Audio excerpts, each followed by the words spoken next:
First it was a tour and racer show. Yes. And then it was a 3B video crew. Yes. And now it's the Deep Cut Podcast. Funk, yeah. But it'll always be buddies forever. We are the deadly duo. There's no one better than Roger and Evil. The buddies forever. We can make you smile when you're in a rut for an hour and some change with the new Deep Cut. Buddies forever. Buddies forever. Buddies forever. On the Deep. Oh yeah, it's that time again for another weekly podcast with your hosts Rotten Roger DeMarco and ED Inks. Erectile Dysfunction Inks. Inks. All up in your bitch ass. I guess it wouldn't be in there if it had a dysfunction. I mean, this. How committed are you? Yeah. A lot of lube. How far Gotta you? wedge it in. How far are you willing to go, Michael? Far enough to drink your blood in a cave. But, yeah, we promised we would start doing these audio-only podcasts, and wouldn't you know it, everything was working peachy keen last week, and we were off to a good start. And then I did some finagling, some switching, and now I have technical difficulties on my end, which is troublesome. And I'm going to do everything I can to sort that out. But, It'll get sorted. Yeah. I've sensed. I've gotten the frustration levels from both you and Rochester. And Yeah. it's like it went from a fun hobby to now it's not as fun. So we're gonna. It will be figured out. It will be sorted out. I've heard from both parties, and now I just got to get these issues settled and sorted, and it will be. yeah, I said, the thing is, him being so far away and not necessarily being able to look at what I'm dealing with, and then also relying on me to like verbally spew out exactly what's wrong when I'm not a tech guy. So it doesn't really work all that well for him. But we told you guys it would be just last week or something. A few days ago, 3 days ago, maybe 4 days ago. We're going to start doing these audio-only podcasts, and they're going to have a little bit of a different structure. That's not to say that we won't cover movies specifically in an audio-only format, because, like you said last week, like our hands can get forced. You know what I mean? Yeah, we can get lazier. Believe it or not, we can be. Although, we're trying to not be lazy, so hopefully... yeah, just trying to give you guys more. It takes a lot of work and planning to keep from working. This is true. So, we came up with a couple of segments which I did not officially bring up on our first audio podcast. Well, that was just a literal test call. Yep. The litmus test, if you will. Yeah. And, yeah. So, we're going to go forward, and I figured a good way to start, because for anyone listening, we record these audio-only podcasts on a Monday morning. So we're fresh, bright-eyed, bushy-tailed, I don't know about recovering that. from the weekend. Recovering from the weekend is a true part. That's the only true part of that statement. The rest of those is it's a wild card. Yeah. So one of the segments that we had decided on, or I guess I just threw it at you. I was like, this is one. I made this. You like this? I'm like, yeah. Yeah. So one of the first things we're going to get into is our weekend watch list. Let me get that weekend watch list. Let me get that weekend watch list. Let me get that weekend watch list. Weekend watch list. Do you want to explain what that is? Kind of. I mean, it's pretty self-explanatory. Yeah, I mean, What does that mean? I mean, I guess you could break it down as what'd you watch since the previous weekend, and do you have anything planned this upcoming weekend? Because we're just coming off what you did do for the weekend and going into, well, in about 4 days from now, we'll be going into the next one. True. So, pre and post weekend plans and watch party lists. Yes. So I guess it was the very beginning of the weekend for me. You asked me to give the WNUF sequel. Yes. Which I'm going to butcher the title, like the Super Out There Mega Halloween Mixtape. I think it's just the Out There Halloween Mixtape. It took me a few times to get it as well. Oh yeah, it's the name of the faux show in that movie is Out There. It's a real the faux show. It's a combo mix of Alien Autopsy, which we covered in a live stream, and the show Sightings. I remember being on. Yeah. Dude, Sightings was the shit. We talked about that a lot in the live stream. Yeah, but it's if the other one was definitely capturing that late 80s Halloween TV news kind of aesthetic, I definitely feel this was really grabbing that mid 90s. Everyone has started watching the X-Files. We're very much into aliens. It's hitting that sweet spot, and I think you and I had the only complaints we could come up with is this is good, but it's the only thing that doesn't make it great is WNUF is its predecessor. Yeah. And it's just that much better, which it's weird to be like it's not great because the other one was great, but so good. If the other one had come out first, it'd be like, this is still great. Right. This feels to me like someone who saw WNUF and was like making a tribute to WNUF. You know what I mean? It's so close. You would almost think that if it wasn't for they have some same characters transfer over, like we get. Yeah. Like the politician commercials are back, and now they're trying to run for public office, in the Senate and shit. So it is a genuine sequel and does explain. Not necessarily explain, but it does update you in that world of what transpired since WNUF. Yeah. So you kind of get all these different conspiracy theories about what happened with Frank. I'm blanking on his last name, but the host of the show from the first one. Yeah, him, the priest who ended up not being a priest, who I guess actually watched the live stream we did on the movie. Which is wild. And so has the director. So, with a lot of kind words to us for our praise. And so, but I can't let that hypeness influence me, on my review of this. But like you said, that's our only complaint. This is perfect. If you hadn't seen WNUF, this would hit all the nostalgia buttons for you. Yep.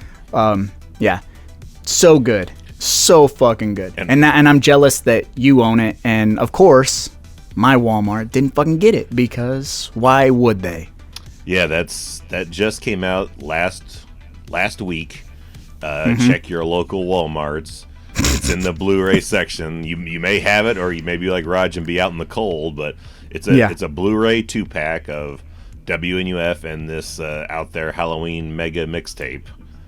Both together. They're separate discs, but it's all in one. Great cool slipcover over it, black and white. $20, super doable, not outrageous, and very much worth it. I know when you sent me the link that was coming out, I was like, oh, my eyes are going to be hunting for this sucker the second I hit up a Walmart. And luckily it had just come out, and I was actually just there the other day getting some picture frames for the wife, and it was still, they had moved it onto the side, but it was still there, and several copies for sale, which was like cool and not cool at the same time. PayPal you some money or something, because I have to have it. But going back to the price point, like you said, I'm drawing a blank, but I want to say when you and I both bought the WNUF Halloween special on DVD from Amazon, I want to say $15 for the DVD. At most, something in my brain says 15. My recollection was 10, but I know Okay. not higher than 15. So in that 10 Yeah, to 15 exactly. range. But I mean, So I was gonna say 2 movies for 20 bones on Blu-ray, yeah, with bonus features, with a on ton of both. special features. Yeah. yeah. Like I want to say on the mixtape, there's a bonus feature where it's the only other time I've seen this done was on the Waiting DVD. Is you Oh, could yeah. watch the commentary, which is a dying fucking art, especially in the dying physical media days. But Yeah. audio commentary where they're pausing the movie and they're fucking with the flow of things, because like it's a 2-hour thing. What is this special? Oh, it's a commentary where they're in control of the film, so they're like, we're gonna take a second here, stop this, and talk for a minute, and then all right, resume. See, I like that because that kind of feels like a Joe Bob type of thing. You know what I mean? Kind of, or it's like you're in a room with the guy and he's like in Exactly. control of the remote, in control of the remote control. Yeah, like hold up a second. We got to spend a couple of minutes on this particular thing. Yeah, I got nothing but absolute praise. Chris LaMartina, I believe is how you say his name. Dude knows his shit, and We know you're a fan. We know you're listening. Haha, we can actually say Yes. that legitimately on this one. yes, I can. And I'll say this, which you brought up to me in snaps before I got the chance to watch it. You said, there's a ton of... They are deep cuts. I almost said surface scratch, but like in the commercials, Yeah. if you're savvy to the horror world, Your you're picking ears- up on a lot of the last names and things going on. Your ears will perk up on things. And you're like, wait, what, that. And you want to be like, nah, yeah. Yep. Yeah. And just a perfect time capsule of that early 90s, especially like the rollerblading, the skateboarding, everything's extreme. Yeah. And the Power Rangers type shit with the cartoon. And yeah. The biggest one that got a chuckle out of me is that Frank's producer that was in the van in WNUF. The lady. Yeah, is now doing like a sexy in bathtub 900 number almost thing. I was like, wow. Calling here from me. Yeah. I was like, that's a She's departure. making that money. But cool. Also, so in real life, over this weekend, I think this might have been like a, I don't know, what do you want to call it? Like a benchmark weekend in our lives or whatever. Like there's, the tides are coming in. Things are changing in real life right in front of our faces. And that influenced my cinema over the weekend, whether I realized it or not. I didn't actually realize it until I wrote them down of what I watched. And I think I was torturing myself this weekend, man. Kaiser Sosa'd yourself. I did. So, to put that in context, Evil and I both have children that are the same age. To the day. To the day. I mean, the exact same age. And it just so happened to have been homecoming weekend. So, my son goes on a date with his now girlfriend, which came out of nowhere. Your daughter goes off to homecoming. Like, there's just this changing of the guard of we're not like choice A anymore. You know what I'm saying? Yeah. And We have to come to I'd say we're coming to terms with 50% of it. us. Yeah, I'd say 50% of us are dealing with it better than the other 50%. I think you are a fucking cool, calm customer, dude, but Oh, it's been rough. That's just my personal anxiety that is always there. Is the wife's like, you hide it very well. I was like, I could tell in this photo, I am freaking the fuck out. But I knew it was coming, and I've told my daughter it was coming. I was like, it's not going to be a time where you don't want to hang out, and I'm the one. Mm-hmm. I'm the one you want to do something with. It's going to be, you're just going to think of who is in your little group first, and it's Right. not going to be like they're better or anything. It's just that they're going to be first, and Yeah. we all did that. I did that. I'm sure you did that. Oh, yeah. Nothing malicious or anything in the thought process. Just how No, it's just how growing you up. think about it, and we're both in the ballpark of we're several hours apart. So if we're not hanging out, we made our kids be our best friends. So when they don't want to hang out, it's like, well, shit. Now we're truly alone. Yeah, nepotism at its finest, which I catch a lot of shit for that because, like, my kid does martial arts, my kid makes rap music, and I'm like, I swear to God, I had nothing to do with this. You know, he is a master of his own creation, but, like, I think we're a lot alike. We both rode that line of, like, we don't want to be those, like, parents who dress them in, who are, like, I'm a big Star Wars fan. I'm going to dress them in Star Wars shit from day one kind of deal. Like, what you like is what you're going to like. If you happen to like what we like, cool. But I'm going to show as much interest as I can in what you like and try to understand it, and vice versa, which Oh, yeah. also on the watch list this past weekend, because the wife was out of town. Me and the youngest went her homecoming dress shopping, found one quick, easy, no problem, got back, and I was thinking, because she's really into anime culture and has been for a while, and I was like, there's some anime in Kill Bill. Yeah. And I was like, It's a finite amount, but it's enough. it is, and very, it's Tarantino's Asian influence era. So I was like, Oh, yeah. would you be interested in giving at least this first one a whirl, see what you think? So we watched the first Kill Bill. She dug it, and then I was like, there's a volume 2. I was like, do you want to try volume 2? She's never watched any Tarantino. Oh, shit. And she that's looked, that's a good 2 to cut your teeth on, though, for real. yeah, so we got done with the first one, and she's like, how long is it? I'm like, it's 2 hours. She's like, let me go wash my hair, and then we'll do it. So she runs downstairs, takes her quick shower, comes back up, and she's like, all right, let's do it. So Friday night, we watched the whole bloody saga of the Kill Bill series. Verdict for her. She like it? All over? Like, She dug it. She liked the first one more because it was a bit yeah, more. I think so. Yeah, she.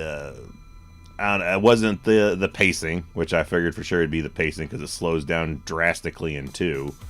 But she just kind of felt more like I liked the first one a little bit more. She did enjoy the second one because I was like, I really liked the combination Lonely Grave of Paula Schultz and the cruel tutelage of Pai Mei.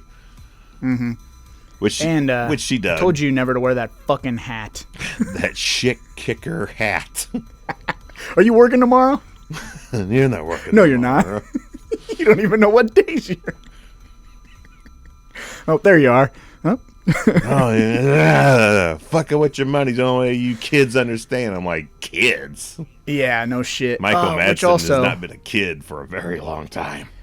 Michael Madsen is nothing anymore, which we haven't brought up, I don't think. Oh, he decided to leave this mortal coil. Yeah, that's a fucking bummer. He is a Tarantino staple. So, and he's just so fucking cool, man. I'm a bouncer. I don't know. And there's no one out there to bounce. He's saying you didn't need to come to work on time because There's no work for you to do. Yeah, is that what you're saying? Or just like, okay, if you're gonna act like a horse's ass.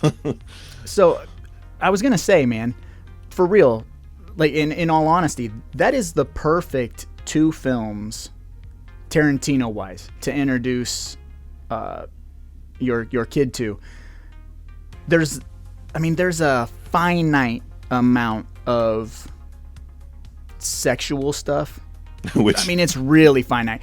But when you compare it to other... Which she did. That was her first comment. She's like, that Vaseline jar is gross. Yes. Real gross. But Which I'm stupid. Compared to... I'm super strategic about that. To make things as unawkward as humanly possible, I always time I'm going to go run to the bathroom really quick. Just at the right time, so it's not like we're both in the same room watching that and she has to, like...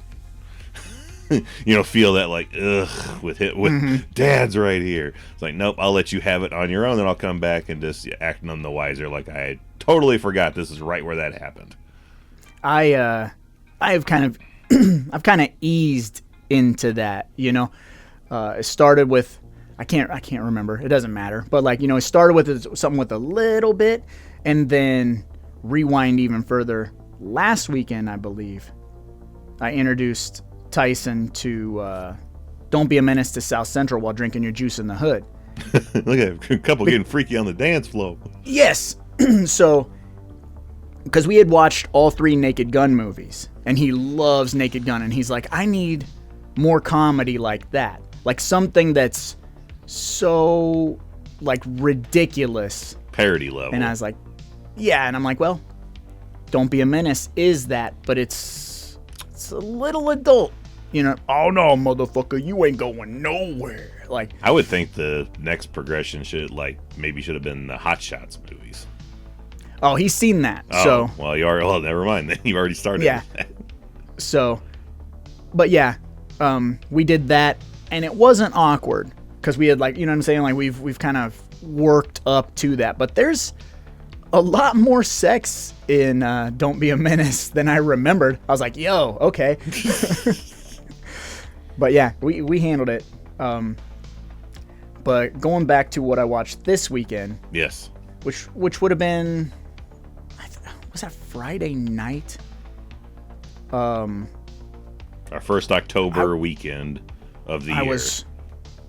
Because the dance wasn't Friday night. What did they do? They did something. So It was the we had homecoming. Oh, we had homecoming Saturday, but we also had the fall festival.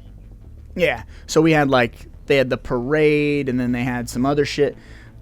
Which we both got. That was our first ditched at the same time and unknowing to each other moment is, yeah, your kid went off to see the parade and stuff without you, and I was waiting to take mine to the fest, which both in our parallel worlds were walking distance from the town's fall festival. Mm-hmm.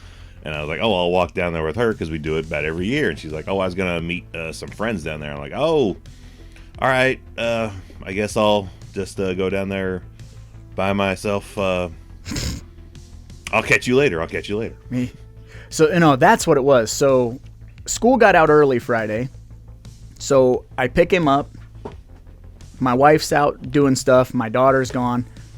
I'm like, bro, it's just you and me tonight. You know, kick it, do whatever. And he's like, actually, I'm supposed to go down to that parade. It's at 2:30. I'm like, cool. I can go with you if you want. And he's like, yeah, that's fine. Because his girlfriend was in the parade. And so was his best friend. So he's like, we'll go down there, whatever. So we go and we watch the parade. Well, we're on our way walking home. And he's like, we're talking about like what we're going to do for the night. And he's like, I'm actually going to go to the football game. My girlfriend wants me to go to the football game. And he's like, I hate football. And I was like, buddy, it ain't about the sport. It's about sitting there with her, talking to her, you know, talking to your friends. I was like, go do that. So when he went and it was just me, that's the first night, really. Yep. Because Megan's gone, the daughter's gone, kid's gone. I'm sitting there with the dog. And why did I decide to torture myself? I put on Angus, which is, I love Angus, but I didn't even think about, like, the whole culmination of the movie is, like, as a joke, they pick him to be, like, the prom king, and so he has to go to fucking dance with this girl, the girl from Jurassic Park. Ah. And James Van Der Beek is the bully. And it's just like, the whole time I'm watching it, and Kathy Bates plays his mom, and she has a couple of really good monologues, and George C. Scott plays his grandpa, who also has a million awesome monologues about growing up and, like, you know. And I'm sitting there fucking crying like a little bitch. It's like, oh no, this is my life now. You're like that dude in Final Destination Bloodlines putting on your sad music playlist. Yes. And tattooing your own arm in tears. Yeah. Instead of dad, I'm tattooing son. You're just tattooing the lyrics of Cats in the Cradle. Oh my dude, so did I tell you that story? That's hilarious that you brought that up. I didn't know there was a Cats in the Cradle story. There is. Again, total vulnerability here. I'm just being transparent. Like last Wednesday, take my son to Muay Thai class. And sometimes when we're driving up there, he'll be like, "Man, I'm kind of beat. Like, you care if I like kick back and nap until we get to class?" And it's, I'm like, "Yeah, that's cool, dude." So he kicks back, he's napping. I got the air condition on, I got music blaring, and I'm just vibing. Well, I happen to like hear him snoring. So I kind of look over at him, and he looks like a full-grown man. And I'm looking at him, and then I'm like looking at the road, like there's only so many of these trips I got before he drives himself or before he quits doing it entirely. And no shit, I have 10,000 songs downloaded. Cats in the fucking Cradle comes on, and I'm driving, and it gets to like the third verse, and I'm like, oh, where it switches to where no longer dad now has the time. Now the son doesn't have the time. Yeah. And I just was thinking of that line in Once Upon a Time in Hollywood. About 10 years, you'll be living it, pumpkin puss. You know what I mean? I'm like, motherfucker. Like, I'm not ready for this, dude. I don't like to think about it. I genuinely... It's one of those things where, like, now you can actually feel the sand going through the hourglass. A little bit. And that is fucking weird to me. Oh, yeah, because we're both getting ready to experience sweet 16s. Or studly 16s in your case, I guess. Yeah. So, yeah, I don't know. So what did you end up watching Friday night? Or was that... Because, yeah. I know Joe Bob was on, but that was my backup to watch if she wasn't interested in the Kill Bill series. Oh, okay. So Kill Bill was Friday. That took up from like 7 p.m. till about 10. Yeah, that's a big block of cinema right there. It is, and she was there for the whole bit of it. I mean, the wife came home like a little bit towards the end during the final confrontation, and she's leaning towards the TV more to hear all the bits because the wife came home and she wants to tell me about her day because she was filming or photographing a wedding, and she's just leaning forward just trying to hear what Bill's saying about superheroes. And I was like, come in the bedroom, we'll talk to me in there. She wants to hear this now. I can't fuck this up. You didn't Ethel her? Would you shut the fuck up? No, didn't want to degrade the wife's night and put it in second place, but it definitely was like she's into this now. Like she's sitting forward to hear Tarantino dialogue. It's like a hook. Like, oh, fucking got her. We fucking this got is her. 5-hour hook. You got to let it play out. Yeah, it was like 3 hours and change have been leading up to this. And then after that, we had the festival this weekend that we went to, the Slash and Bash. So, of course, the big takeaway was meeting Diane Franklin. So, of course, we came back. We had to watch Better Off Dead. TerrorVision. You watched TerrorVision. We don't have TerrorVision. It's the only one we don't have in the library. We have Amityville 2. I completely spaced that she's the Burnett Princess in Bill and Ted's Excellent Adventure. That, and of course, the picture the wife had signed is Last American Virgin. Yeah, that's like one of her go-tos. It is. It's a love-hate relationship. That movie is depressing as fuck, bro. It is, but it's apparently, talking with Diane, very much based on like the director's life and experiences. And the first time, like if not the first time, one of the first times that the soundtrack has been that prevalent of like current, hit songs, and that the lead female actress, the love interest, the main girl, is a curly brunette. It's always been a blonde hair, blue eye, that motif. So breaking rules with it's going to be this brunette, and the ultimate twist train wreck ending is you think it's all leading towards he's going to get this girl. And just like in real life, it doesn't always work out. Mm-hmm. Some people just want to make terrible decisions. And she goes back to the guy that knocked her up, said he didn't want shit to do with her anymore. Oh, you're no longer pregnant, and dude sold his dead grandma's stereo and secret stash of coin to pay for the abortion. I'm back in. That's right. And she Which I think takes him. we did. We also, of course, we can't not ever do the inflation on shit when we hear the price of things. And I think it was $150 or $250 in 1982 For scrambled eggs? And yeah.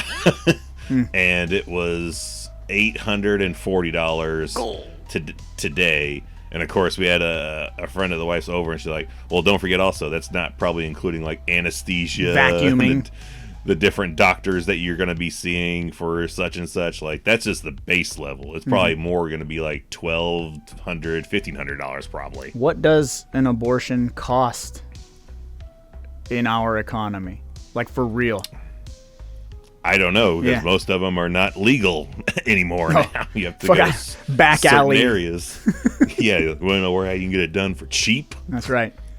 I gave Steve $42 and a Louisville Slugger. I think today you just find a large set of you go find the Exorcist stairs. Yeah, just roll down them bitches. Yeah, in Georgia, and just throw. Yeah. Yeah. Okay, so then we got to move into Saturday, which was the official my kid goes off to homecoming. And Yeah. same kind of deal.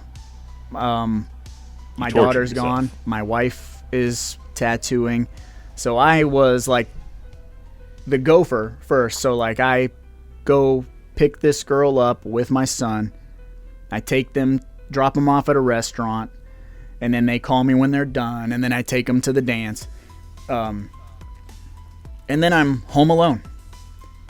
And of course, I'm scrolling through streaming, and I'm like, You know, I didn't torture myself enough the other day. What else could I do? Well, and so my thought process always goes to, what's something that I can watch that I can't normally watch when people are around? Like, Yeah. something that's a little bit more edgy. And so I'm just kind of going, I'm like, I don't know what I'm in the mood for. And I stopped on The Loved Ones. And I'm like, yeah, that's pretty gnarly. Not even and then I start watching it, and I'm like, oh yeah, this whole thing's about like teen love, and like, you know, she's a nut bar, and so that was torturing me. So I was dealing with that. Then I get done with that, and I go back to scrolling, and I picked Play Misty for Me. Then I'm like, okay, like, yeah, I didn't realize, like I said, until I wrote it down this morning, everything that I watched, and I was like, wow, I was on some shit. You're cinematically working through some things. Yeah. No shit, dude. Just wait for when prom season hits, and you're gonna be watching all 3 Carrie movies. Yeah. Back to back to back. Yeah. No, I won't. I'll leave out the Grace Chloe Moretz one, or whatever the fuck her name is.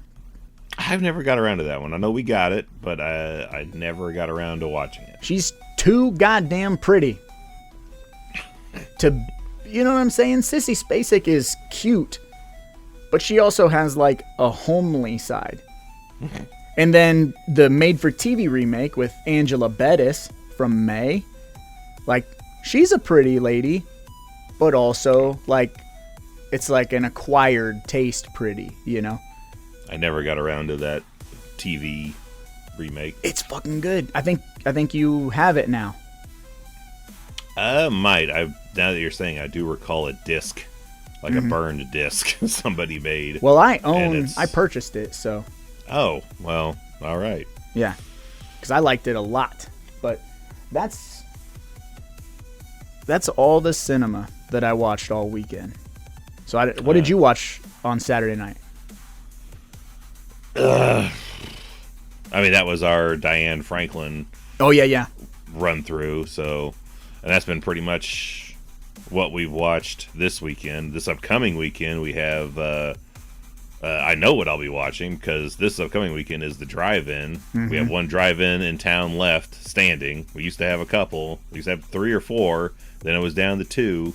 Now this year it's down to 1.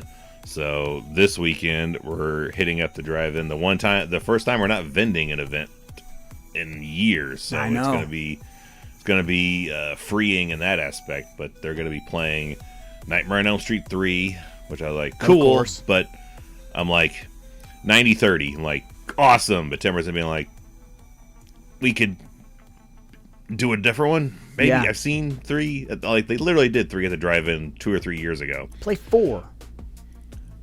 Yeah, that's the only one I've not seen in a theater environment. I've been trying to get that itch scratched for years. But they're doing Nightmare 3 and then doing a Friday the 13th. I was like, well, which one of these ones that they've done to death are they going to do again? And they straight up surprise shotted me. They're going to do Friday the 13th, A New Beginning.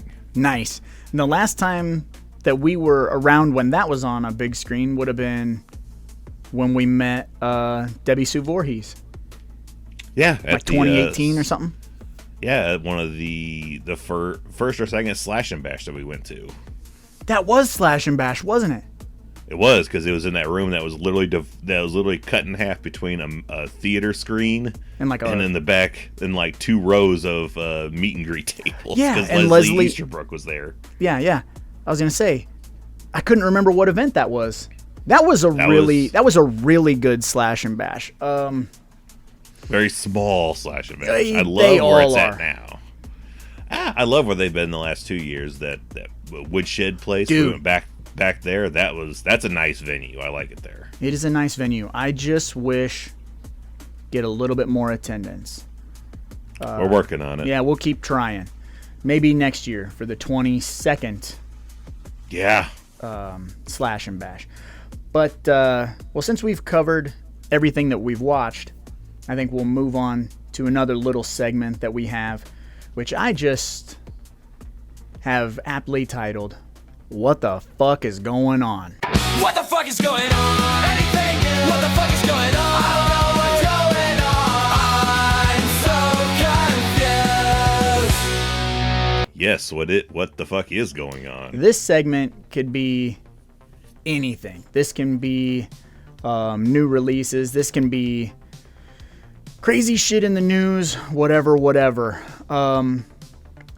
had some news. We got a lot of remake stuff on the way. Like, I know the Anaconda remake of sorts is coming, which yes, I was into from the trailer. The wife is into. Your wife is into, but you're not so much. No, I'm not.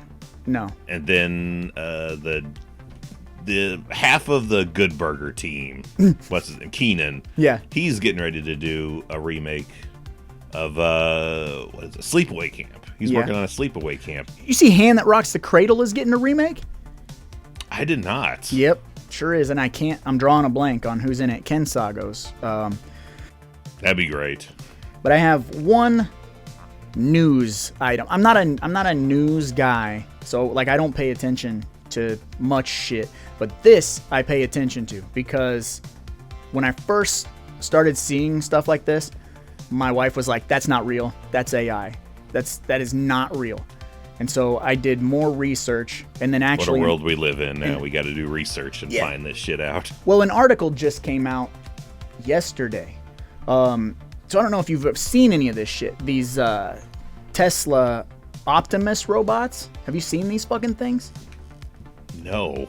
They're like humanoid robots. They look like almost like an iRobot robot. They fucking stand upright. They walk around. They got fingers and shit. There's a new video demonstration out. They taught this fucking thing kung fu. And it's like spars with a guy.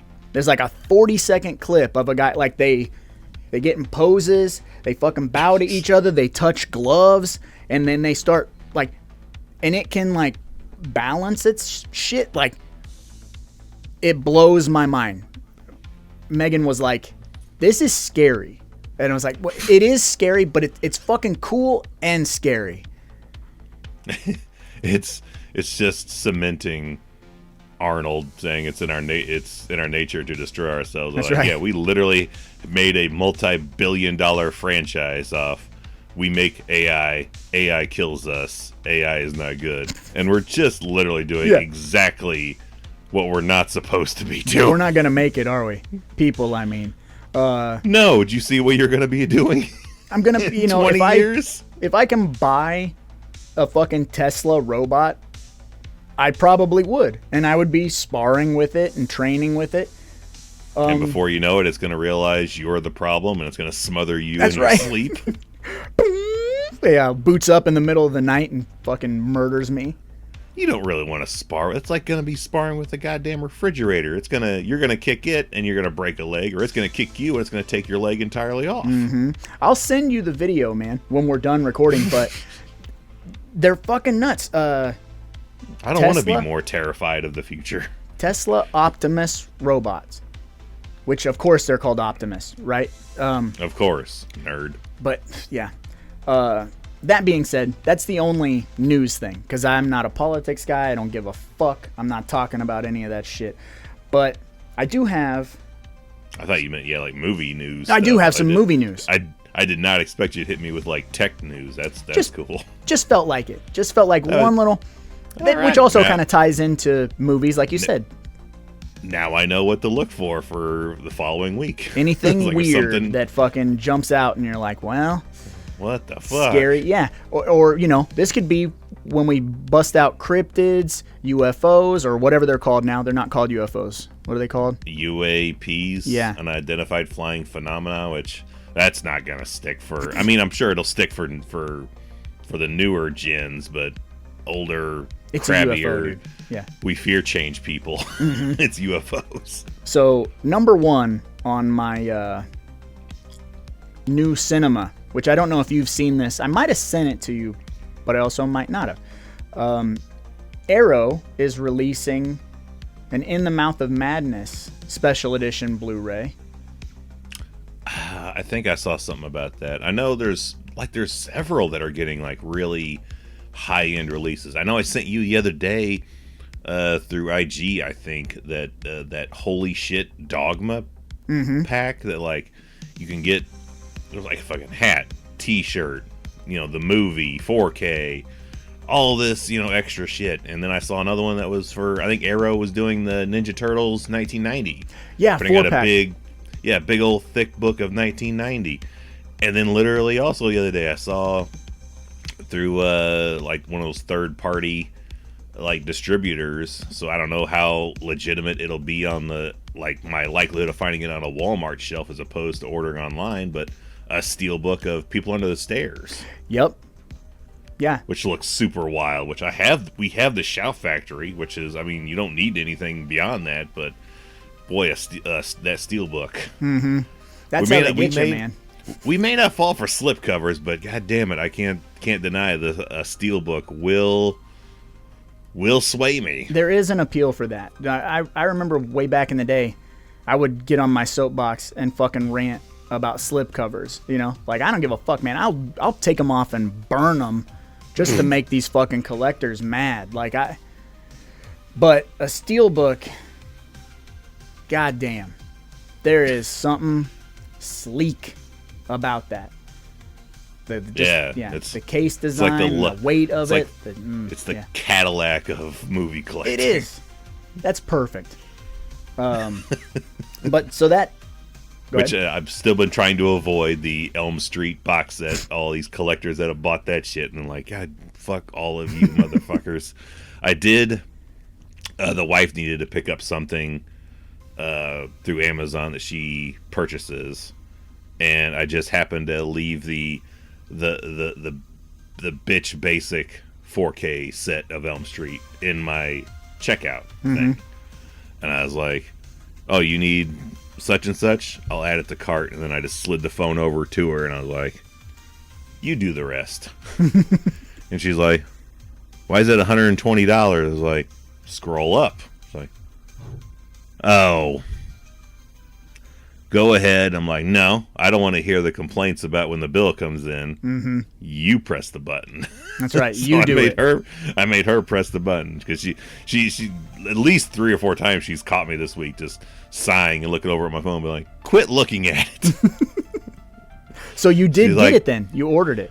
It last night it was officially ordered, the basic edition, but I'm still gonna, because I can't not have it. Right. And even though I've seen the rough insertion of the parts in part 5, I want to have that official unrated part 5 version. I want it.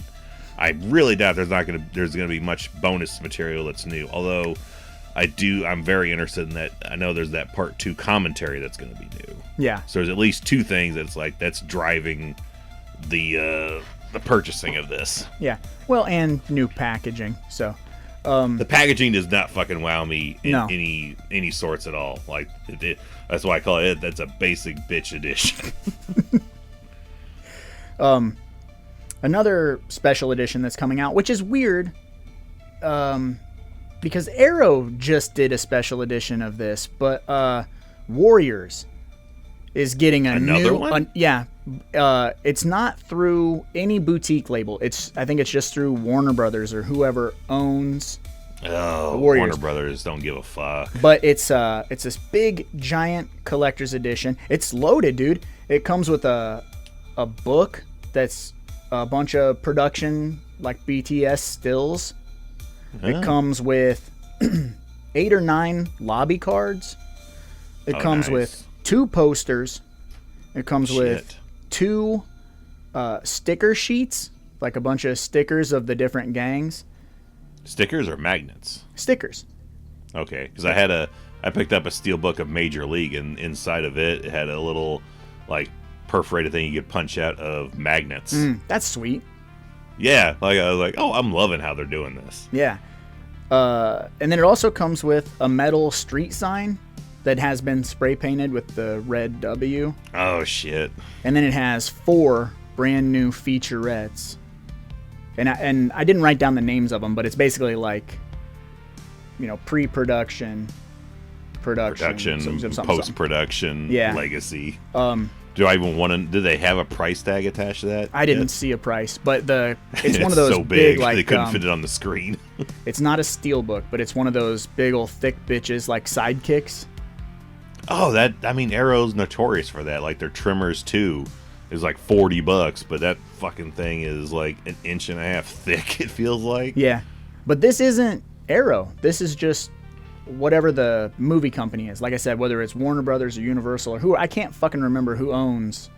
That's Warriors. surprising if it's Warner Brothers, because man, did they just really to me, my opinion, show their hand with that Evil Dead Rise with. Oh yeah. That Here's shit your looked trailer. Not even that. It looked like a fucking burned copy was given to me. It's just a still image background, and it's play Chapter selection. or fucking turn it off. Yeah. But that steel book or that special edition hits shelves December 1st.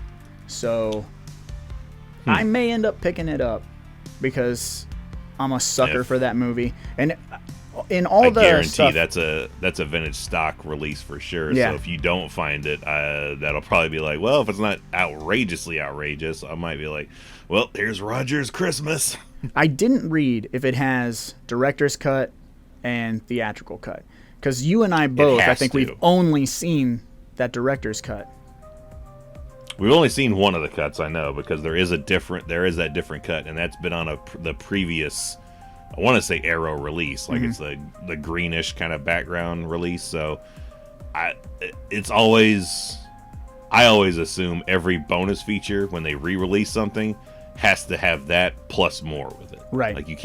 It can't have anything less than stuff it's already done. So I'm expecting this Elm Street set to have the same shit, all that stuff that's been every bonus feature up until this point, and then some. You'd be lucky, I think. It's weird, man. I swear to God, sometimes these Blu-rays come out and all the special features from previous editions just get fucking shelved, and you get trailer, and if you're lucky, commentary. You know, and you're like, but there's a million special features on my fucking DVD. Why does my Blu-ray have fuck all? I don't know. And I think one way it's starting to go, something else we talked to Diane Franklin about, is she's written a couple of books she had for sale. One is like a biography of her life, which I was like, I totally expect that. That's cool. Mm-hmm. And the other book is entirely like behind the scenes stuff for Better Off Dead. Oh, like nice. A full book. It's like, you know how you'd watch and hear, you get like commentary and all these extra bonus features. It's all in a book. I was like, that's probably not too far off from where most of these bonus materials are going to end up, is in a book form, because they're not going to make a disc at all. Right. And if they do, they're not going to take extra time to put things like that on it, because who cares? Yeah, man. We're in a weird, although I'm hoping, since like it's becoming retro again, you know what I'm saying? Like Blu-rays and DVDs have existed so long, they died for that. Although we never saw them die. I mean, they were dying, but we kept buying them. But like, yeah, now hipsters are like, oh man, having a DVD is so cool, you know? And you're like, fuck off. Literally this past week, Taylor Swift had her new album drop, because I work in retail. It's the only reason I know that. You know that? B, we had a midnight release. I see you, and of course Swiftie. the jokes going around were like, oh, like, you here to buy your Swiftie CD? You here to buy your Swiftie CD? And I'm like, I'm not here for the Swiftie CD or vinyl, but it does break the heart that a technology older than physical media movies is something we're selling, and people are standing outside 4 hours to get their hands on. Was there a line? Yeah, apparently. I come in at 3 a.m., so there was the store normally is closed at 10.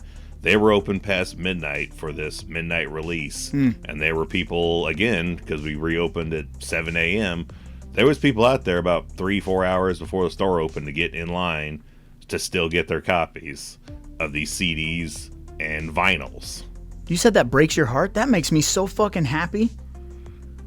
Well, it's great for the music industry, but I'm like, yeah, but we're also a department store that doesn't sell fucking movies anymore. Yeah. There's no movie releases at this hour. We don't even sell fucking watches anymore. Of course we sell smartwatches, but I'm not in the world of I could strap $100+ onto my wrist and not break that shit within a year. Fuck a year, within a week. Yeah, I need a $10 cheap ass watch. Mm-hmm. And we don't fucking sell them anymore. That's weird. So man. I guess it's nice in one aspect, but I'm like, yeah, I'm just, why can't we have any movie that's come out that people are this excited about? I mean, to purchase, to own. I yeah, mean, yeah, I'm you can all telling do you, it digitally. We're gonna see a resurgence of that, I think. You know, I always go back to when I was a kid, and like the two big ones I can think of, which I know you have like all the Batman copies, because Batman was like a big fucking deal. But I always go back to T2 and Jurassic Park. I remember Jurassic Park when it hit video. You would walk into Kmart and a wall. Like, yeah, so normally, like the Kmart that I used to go to as a kid, their physical media section was like all the way in the back of the store by the bathroom. Like they had their CDs, their cassettes, their movies, whatever, video games. That's to deter theft. You gotta go further to get to the front door. But when Jurassic Park came out, right when you walked through the automatic doors, gigantic, big fucking cardboard, display, Jurassic Park, take home your own copy today, $29.95 or whatever the fuck it was, like hundreds and hundreds and hundreds of copies of Jurassic Park on VHS. And like, I just remember seeing that, like going in and being like, we should get that. And then like, moseying back to the toys and then seeing like 400 fucking Jurassic Park toys and being like, well, I guess like this is my new obsession, like you just get conditioned. That's funny because I've maybe seen Jurassic Park in like the thrift and antique stores maybe 3 to 5 times. That's because everybody kept it.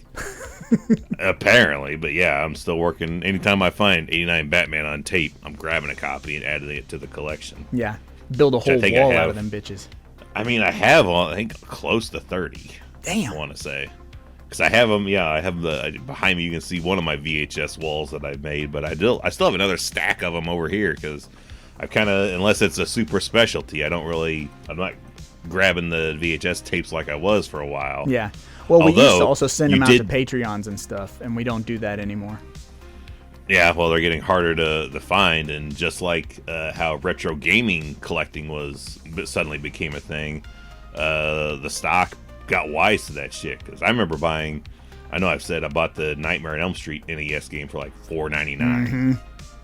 Back when they realized people were going to be interested in having this retro shit, and yeah, now they couldn't throw it away fast enough, type of shit. Yeah, now they got that behind a glass case, and that's 20, 30, on up. Mm-hmm. They started doing that officially a couple weeks ago with VHS tapes, because I was talking to one of the guys that runs it, and he's like, we're not really accepting VHS tapes as trade-in anymore, except if they're ultra rare. Mm-hmm.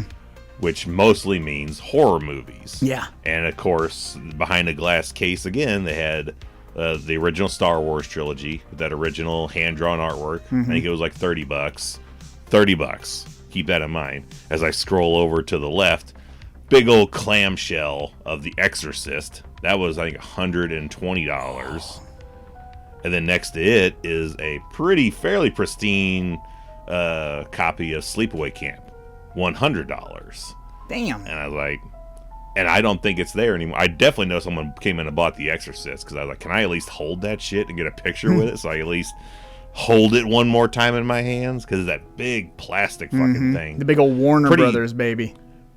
Pretty much the one, if you go right now to Spirit Halloween, they have those VHS clamshells. The Rotten Reynolds thing where they have the lanyard, decal, pens and shit. That almost exactly, but it actually had the copy of the movie in it. And it was like a couple of years ago I saw that, and it was $100-something for the original Faces of Death. Woof. VHS. So that, kind of niche collecting in VHS is there. So Mm-hmm. Well, I'll tell you, our homie VHS Mikey, he knows that all too well, man, because he really prides himself on getting some of that hard to find stuff. And dude, it's nothing for him. I mean it is something for him, but I'm saying, like, to drop a bill on a tape, and it might be a fucking like Wendy's wrapping instructional VHS or whatever, but like he'll get those weird things like what was it, Splatter Farm or whatever, and those are like crazy expensive too. So just to line the walls of the video alley, yeah. which we have been through that, and I think we finally started to kind of like taper. Yeah, well, just running out of room. Yeah, that's literally what forces your hand. It's like this, the four walls I own are only so fucking big. And yeah, you get to that. That thought process finally hits of, before I buy this, I have to ask myself the question and genuinely answer it. Where can I put it? Mm-hmm. Which is why I stopped buying toys, like figures. I love NECA. I can't justify it. I found my alternative for that is I started again. I keep going in places where either I have I want all the movies out on the shelves in the living room to, all right, I'll take some of these ones I'd never fucking watch and put them down in the basement cabinets. So I've reverted back to the cabinets, and I'm filling up the cabinets of stuff that hardly ever gets watched. It's like, if it's been multiple years I've not watched it, I'm gonna put it downstairs. I started grabbing the NECAs, which I was like, oh, now I should have been like, I should have grabbed any more of those ones that you don't want. And I started putting them in like scenes on my shelf with the movies they are. I have the Elm Street collection, and I have the steel book of the first Nightmare, and I have one of my NECA Freddy's, like he's dragging his claw down the steel book. I have the Halloween wall where I've got one of the tombstones, the little pumpkin. And then I have the NECA of Michael peering out like from the bushes, but it's behind the Blu-ray box set of the Halloween series. Nice. And then I got your Part 7 Jason with the saw blade on a stick. That's your part 7, Jason. Yeah, he's going to cut up that Friday the 13th Shout Factory box set. So, and then in the Scream movies, I put the ghost face coming in between, like sticking out between the movies. So, oh, nice. So I'm just gonna start almost decking out the shelves with these figures with their movies. Yeah. Yeah, I like I said a couple weeks ago, you know, I had that yard sale. I sold 600 plus something movies, barely made a dent. And then you've been, every time you visit, you borrow like 100, maybe 200 movies at a time.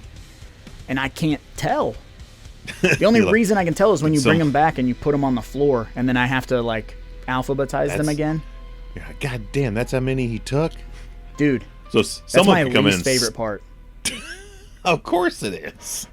I used to like love it. I used to jam out to music and just be bebopping down there and putting movies away. Now I look at a stack and I'm like, fuck. I'll grab like 4, put 4 away, and then be like, that's all for today. I'm just waiting for your mentality to break, and you're like, fuck it, and you just take a stack like 20, just smash them together and just on the shelf. There's where they go. I couldn't do that. My brain will not let me not have them organized. I do want to bring up 2 more things. Number 1, which this is going to come out technically before. Yeah, this is going to come out before our coverage of the Pumpkinhead franchise. But you'll find during our Pumpkinhead franchise discussion, we keep kind of going back to, it'd be kind of cool if they remade it, yeah? Oh, is that are they talking about that again? No, and you're going to hate this, but I'm intrigued. R.L. Stine has a Hulu or a Tubi original movie that drops October 17th, and it's called Pumpkinhead. And I watched the trailer for it. It's very Goosebumps-esque. It's a killer scarecrow that puts kids' souls into pumpkins in a pumpkin patch, is what it looks like to me. It's going to be your PG-13 style horror movie, you know, so a la Ernest Scared Stupid or whatever, but it's going to have that Goosebumps. Probably better than Spirit Halloween the movie. I'm betting. So if you didn't know about that, Evil, when you get off of here, I'll send you the trailer. Looks solid for a, made for Tubi. Probably based off one of his books, obviously. So streaming on shit is where everything goes anyways, for the most part now.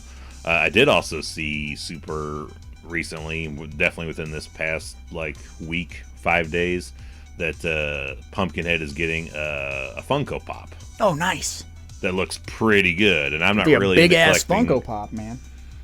I'm not really into the Funko Pop collecting world anymore. That craze kind of came and went. And, I mean, I guess maybe some really unique one might grab my attention. I did get all the Freddies that I could find, but I was like, that Pumpkinhead don't look too fucking bad. I may, if I come across that Pumpkinhead one and I have $12 and change on hand, might end up in the collection. Well, it's cool because they're not huge, so they don't take up a ton of you don't have to have a tall shelf, is what I should say. They're fat boys, but they can sit right next to movies. They can be a nice little bookend. Yeah, they're good size, and they just stand up perfectly. You don't have to, NECAs, you gotta maneuver them. Yeah, you gotta position the hips and shit, bend the knee joints. And then half the time with my big ass hands in that, while I'm trying to set their feet, I fucking hit their arm, and now he's not holding the saw just right, so his hand's sticking out, and that's gonna fucking bug me. So I have a tendency to break the weapons. I can't help it. I feel this is totally gonna come out, and it's gonna semi-break one of our patrons' hearts. But the one that donated some really awesome shit to us, gave us those little Christmas figurines of Jason. I took the Jason out because I was like, ooh, I'm going to unscrew the little hook on top of his head, and I'll put him in my car. You broke the fucking head off, didn't you? No, the screws came out ultra easy. I was like, that's nice. But as I was taking it out, the blade broke off the machete. Motherfucker. And I was like, that's cool. I'll just glue that back in. So when I went to set it on, his hand came off. I was like, I can't touch it anymore. Otherwise, his arm's going to come off. It's going to be some fucking my boyfriend's back shit. So I was like, never mind. I'm just going to put him and hide his paint right side. Yeah. Blood. I should do that. Battle Make it look damage like chase. I was like, I'm just gonna stick him on top of the DVD shelf where you can't see his hand right there. I was like, fuck. I was like, and I should have messaged you, because if you're not taking him out of the package yet, be careful, because that machete is very, very, very fragile. I have not taken him out of the package. I was going to wait for Christmas time, but I will be very ginger with it. I can't really put my Christmas tree out with ornaments and shit, because we got 4 cats, and 2 of them are real wild cards on what they're going to do to a Christmas tree. So we've not really put out a traditional tree in years, because we know the cats are going to fuck it up. Oh, yeah. Yeah, unfortunately for me, I don't have cats anymore.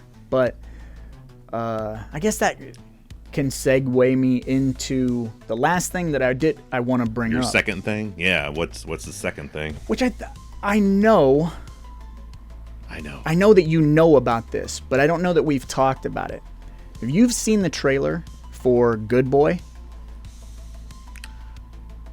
Bits and pieces. I know someone that's reviewed it. I've seen like already merchandise out about it.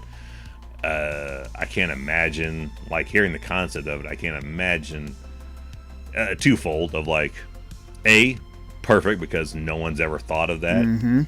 So which means it's going to be instantly brilliant and it's going to be accepted widely. Yeah. But it is on the list of things you don't want to film with is kids, animals, and, you know, weather thing, weather related shit.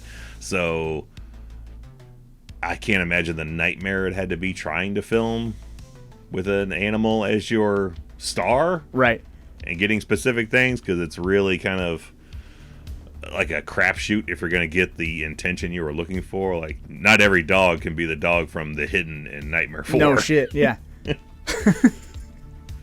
So I've seen little bits about it, and I imagine it's going to be just the next, like, short-term wave thing of everyone's hyped about. So that's why I wanted to bring it up, because I've started to see reviews kind of start trickling in, and this is long before you or I have seen it, obviously. But yeah, Film Geek immediately reviewed it. That's the first one I saw that put up a review. Okay, so I obviously haven't seen it in theaters, and I really, really want to see it.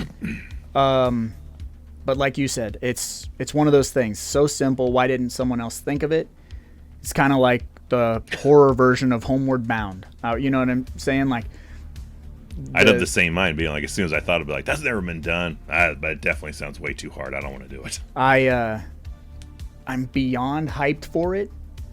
I want to know if anyone who listens to us has seen it. I want to know what people think, because to me, I'm just like, from the trailer and just the general buzz, I just feel like it's a really unique way to tell a story. And I'm a dog person. Yeah.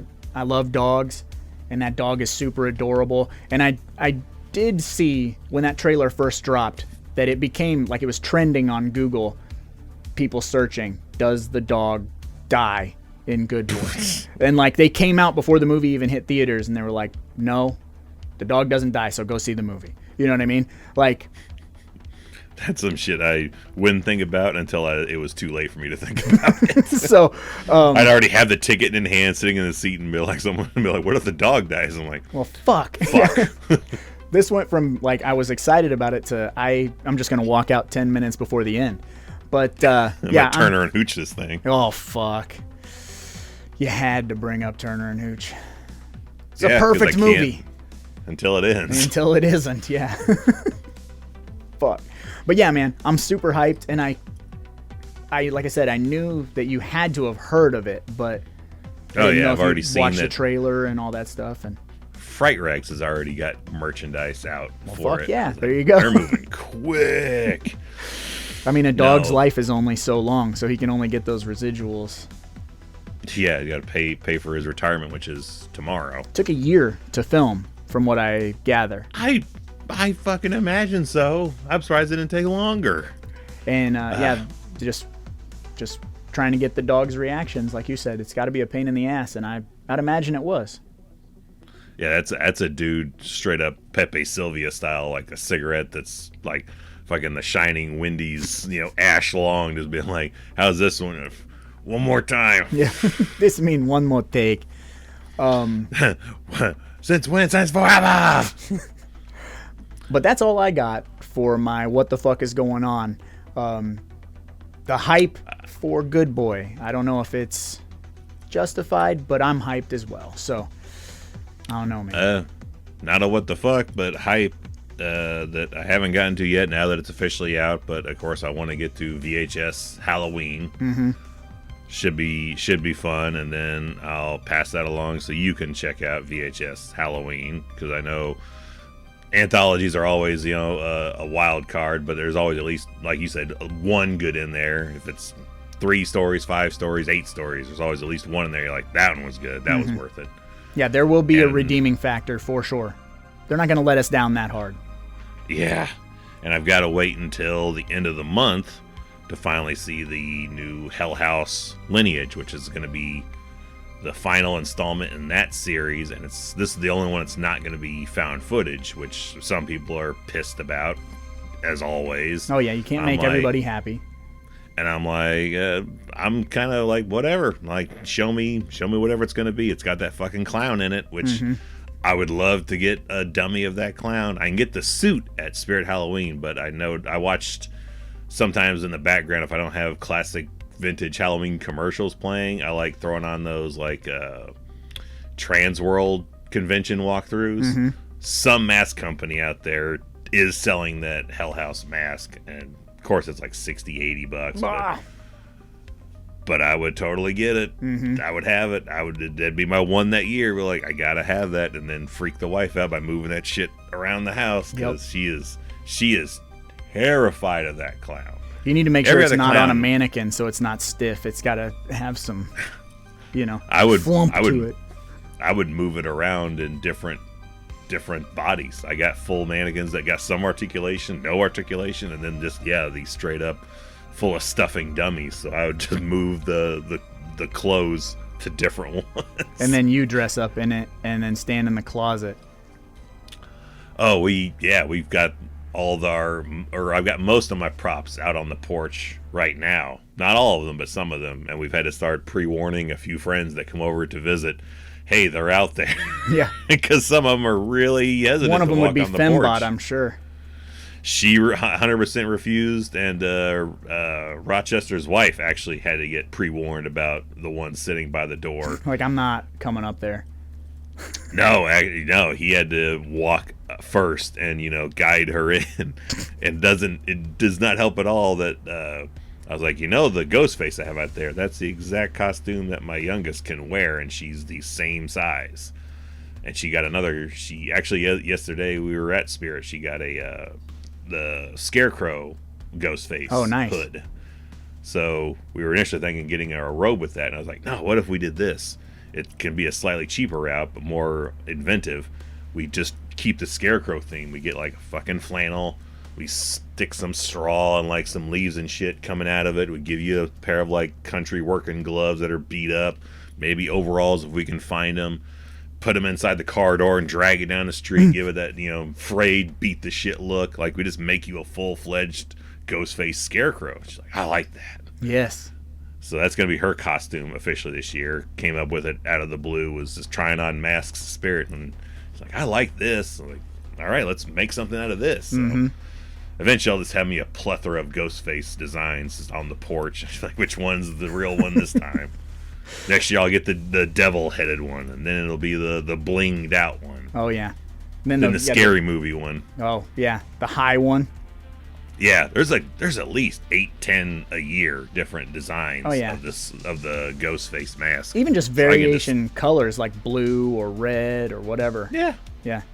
Yeah, the demon one is all red. It's got horns on it. Like I feel the one's gonna come up next. Yeah, fairly cheap too. I think that the Scarecrow one that's pretty nice. It was only like $22. Yeah, it's not bad. Not bad at all. No, not compared to. I still want to get me a Trick or Treat Studio Halloween 1 mask. Oh fuck, they're like $75 or $80, aren't they? They're $69.99, but if you order one off Amazon, you get it for $53. Careful! Remember when I ordered a mask off Amazon that was supposed to be a Trick or Treat Halloween 6? Yeah, I do. That's why I'll order with caution, but I want the one that's solid white. I don't want the one that's got the like flesh tone neck. Ah. Yeah, that's I the don't know two, why, I think.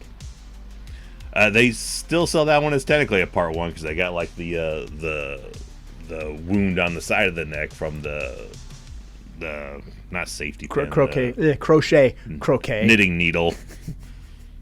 The croquet knitting needle. Yeah. Yeah.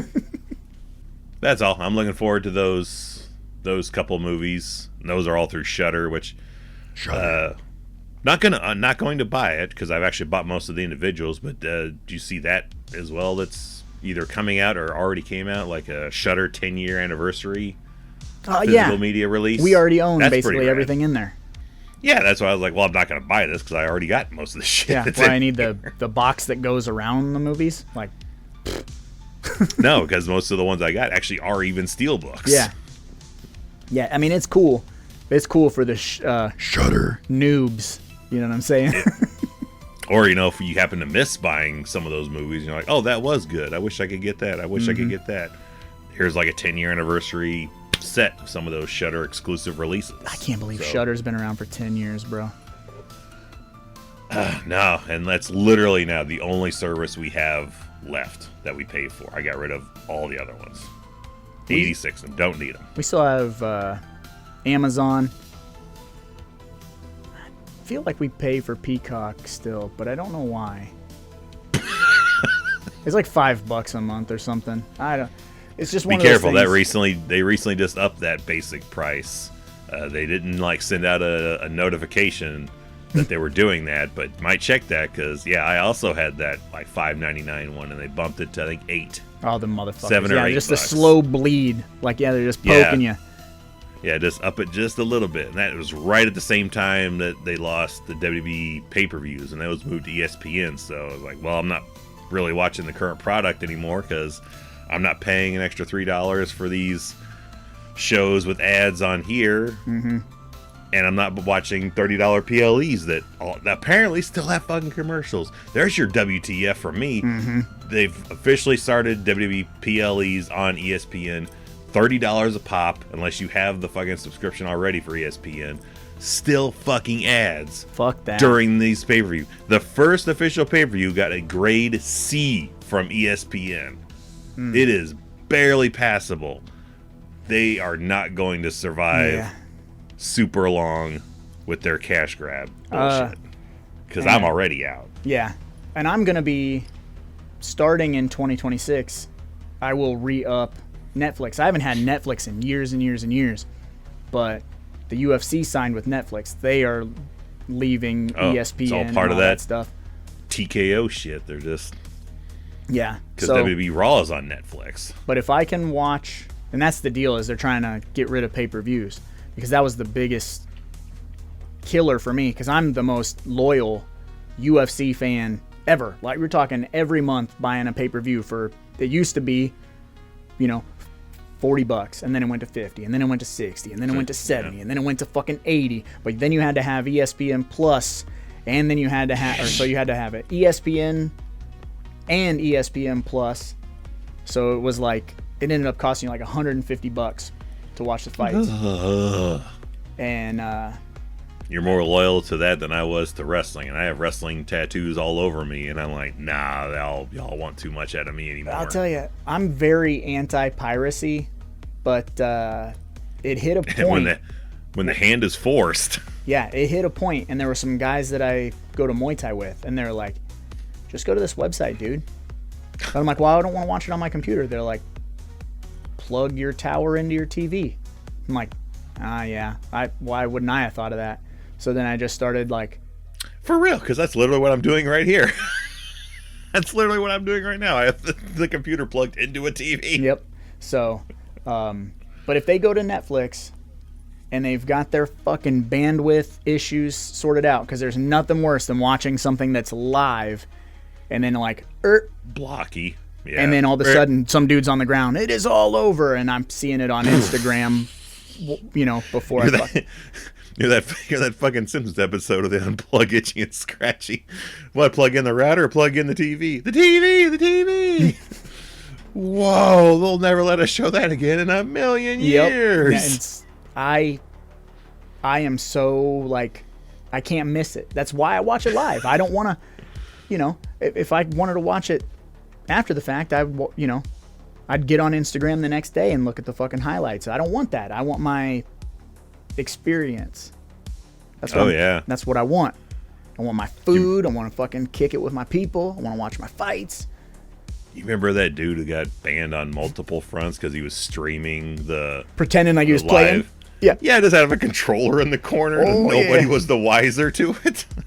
Pretty I was fucking like, genius. that is. I was like, that's fucking brilliant. I could do that with WWE probably, because I know there's been times I've sent you snaps of me playing the game and you're like, are you watching a pay-per-view? I'm like, nah, man, shit, there's you in the match right now. Shit's getting pretty realistic looking.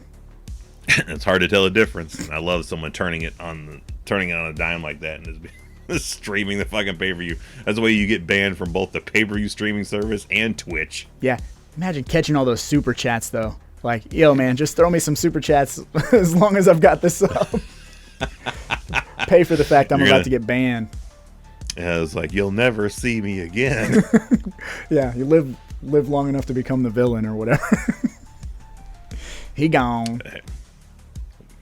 Probably worth it though, because he did that once and I'm still talking about it. Like, that was a great idea. Fucking genius. Legend. Yeah, he'll go down forever. He's like Leroy Jenkins. You know what I mean? He's just part of the lexicon now. The pirate legends. You're like the streaming guy of UFC. Yeah, but he didn't have a cool name. I'll never know his name. He'll just be that guy that did that thing. Couldn't tell you what he looked like for nothing, but I was like, just what he did was amazing. Yeah, struck a blow for the little guy, if you will. But I suppose on that note, we should probably get going, because after all, there's a lot of movies out there and somebody's got to watch them. So why not us, right? Abso-fucking-lutely. We are the